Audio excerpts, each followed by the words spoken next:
mengapa berjalan mulus? Karena Presiden Jokowi punya kepentingan untuk melindungi Mas Gibran dan Mas Bobi. Rakyat Indonesia bisa mengetahui bahwa pelemahan KPK dilakukan oleh Presiden Jokowi. Kartu truf Jokowi mulai dibuka satu persatu. Seperti diketahui, menurut Koni Bakri, semua dokumen dan bukti-bukti video dokumen rahasia milik Hasto Kristianto dititipkan oleh Hasto ke Koni di Rusia. Sesuai janjinya, Hasto akan buka satu persatu video-video yang disebut akan membuka borok Joko Widodo selama jadi presiden.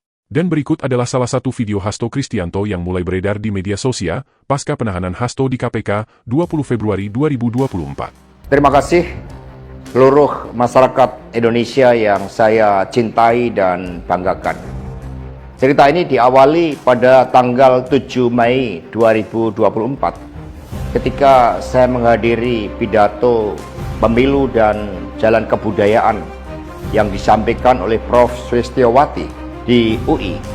Di situ saya bertemu dengan Bapak Novel Baswedan, Pak Rocky Gerung, dan tokoh-tokoh civil society lainnya.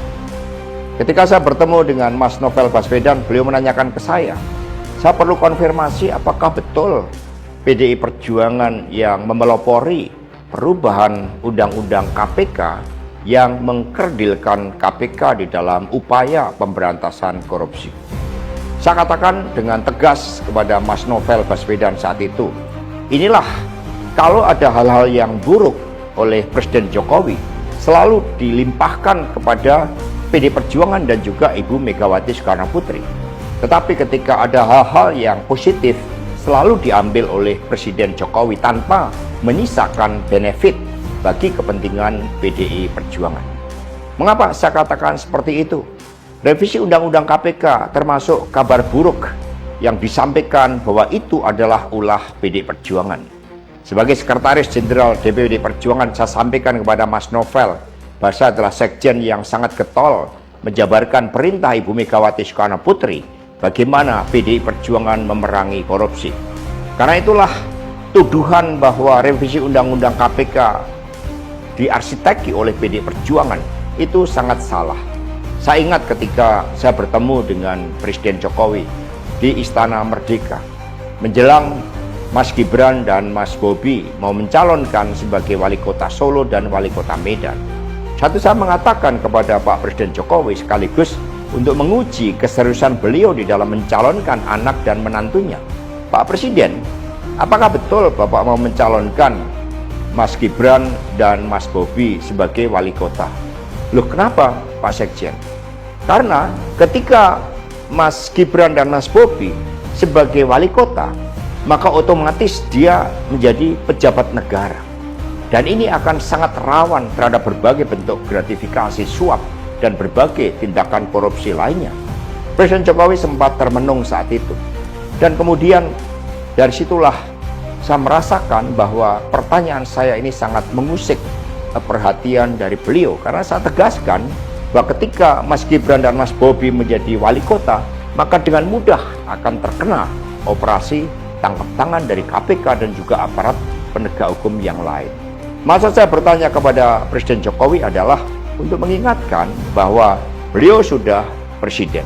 Buat apa kemudian anak-anaknya harus menjadi wali kota, dan itu mengandung suatu risiko-risiko politik mengingat presiden juga berhadapan dengan begitu banyak pihak-pihak yang selalu mencoba berhadapan dengan Bapak Presiden.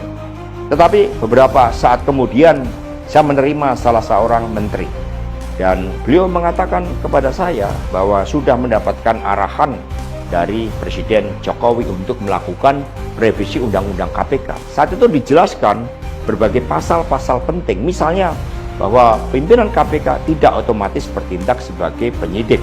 Kemudian ada beberapa pasal-pasal yang tidak memungkinkan bagi penyidik independen untuk bergabung ke KPK. Berbagai revisi-revisi itu, karena ini adalah perintah dari Presiden, maka ya saya sarankan untuk bertemu dengan seluruh jajaran fraksi di DPR RI dan coba menggalang atas perintah dari Presiden. Nah, saat itu Pak Menteri yang menjadi kepercayaan dari Pak Jokowi ini menyampaikan bahwa kira-kira akan diperlukan dana sebesar 3 juta US dollar untuk menggolkan revisi Undang-Undang KPK. Dan mengapa berjalan mulus? karena Presiden Jokowi punya kepentingan untuk melindungi Mas Gibran dan Mas Bobi. Maka sejarah mencatat bahwa revisi Undang-Undang KPK ini dilaksanakan sebelum pelaksanaan Pilkada serentak di mana Mas Gibran dan Mas Bobi berproses menjadi wali kota. Maka ketika terpilih menjadi wali kota, amanlah dari berbagai persoalan hukum karena KPK sudah dilemahkan. Jadi dari keterangan saya, yang saya pertanggungjawabkan secara hukum, secara politik, yang saya pertanggungjawabkan di atas Tuhan yang Maha Kuasa tentang kebenaran pernyataan saya ini, meskipun tanpa bukti, rakyat Indonesia bisa mengetahui bahwa pelemahan KPK dilakukan oleh Presiden Jokowi, kemudian dampaknya dituduhkan kepada PD Perjuangan. Ini jawaban buat Mas Novel Baswedan. Terima kasih. Tegakkan kebenaran. Satyam Eva Jayate. Merdeka!